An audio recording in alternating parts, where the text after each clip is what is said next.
So thank you, Sonal, for that wonderful introduction. Although I was flattered when she thought I was Allison, because I was like, oh, it means I'm pretty today.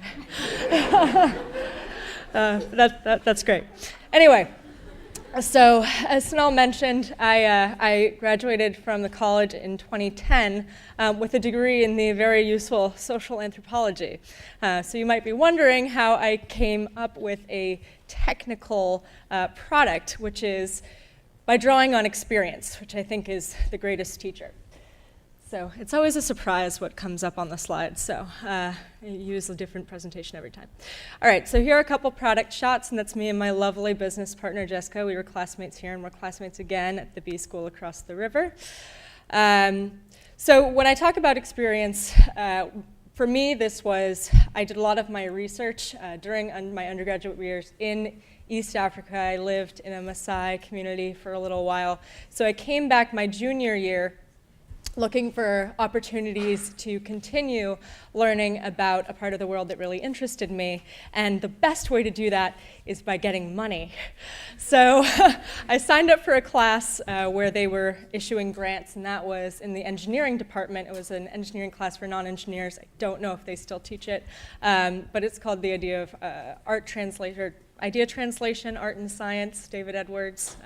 Anyway, they have the whole lab now at, not Maxwell Dorkin, but the other one, Northwest Labs. It's not named after a person yet, but it will be.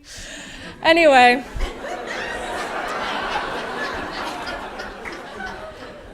There we have it.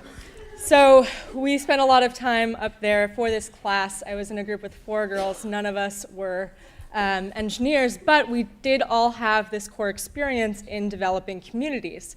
And we came up with this concept for this soccer ball generator because we all had experience on the ground, and we had seen both this love of soccer, ironically not as much in the US, but any other place you would go on the planet. Soccer is the primary obsession. And in equal measure, a lack of energy access. There's endemic energy poverty. It's sort of the forgotten issue in the development world. You hear a lot about health. You hear a lot about hunger. Those are obviously very important things. Energy, although green energy is very sexy, people don't want to talk about bringing power access to people who do not have modern electrical devices at their disposal. So, in thinking about how to make it work, since we were not engineers, my team put together a shake-to-charge flashlight, which was the first kind of readily available mechanical engineering device that we had, and a hamster ball. As you can see, there's a really cute hamster in there. Anyway, so we rolled it around, hoped there would be enough movement to generate a charge, and lo and behold, when we took the whatever it's called, flashlight out of the ball, turned it on, it was enough.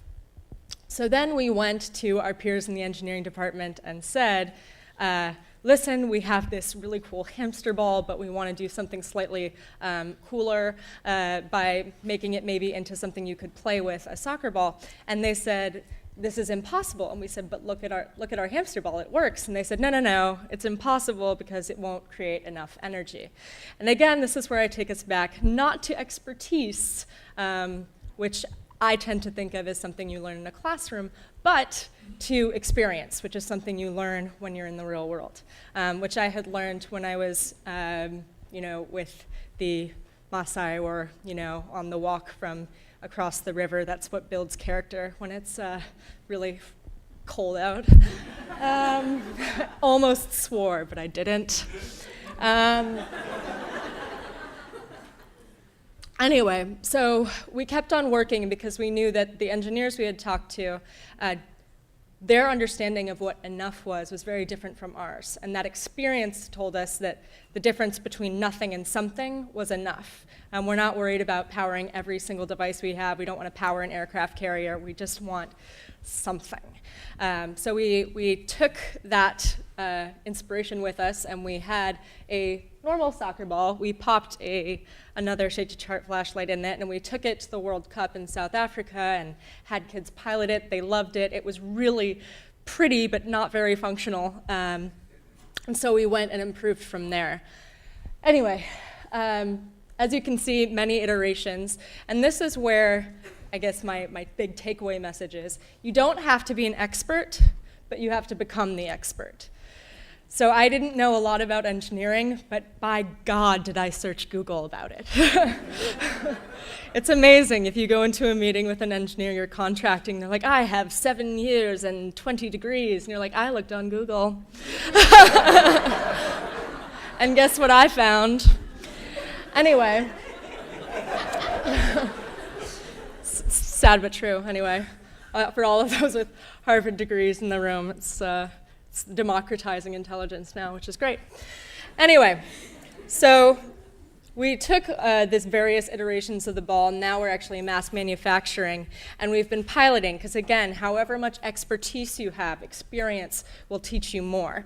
So we've been to Mexico, we've been to Costa Rica, we've been to Brazil, Spain, Nigeria, South Africa, and we're testing with people not only for the technological, we want to make sure we've got the engineering right, but also for the social impact.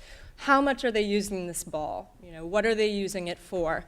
And kind of coming up with these differential comparisons and similarities across communities. So this is in Brazil. This girl was so good. She was dribbling around all the boys, so I had to show her and give her some respect. This was in Mexico.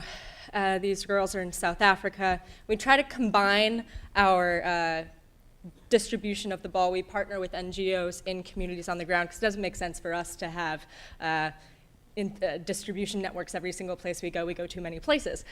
So beyond that, these NGOs also know the communities better than we do. So they help us implement not only distribution plans within the communities that we go, but also education and curricula that are context relevant. So that's cool. Anyway, here are some girls tinkering.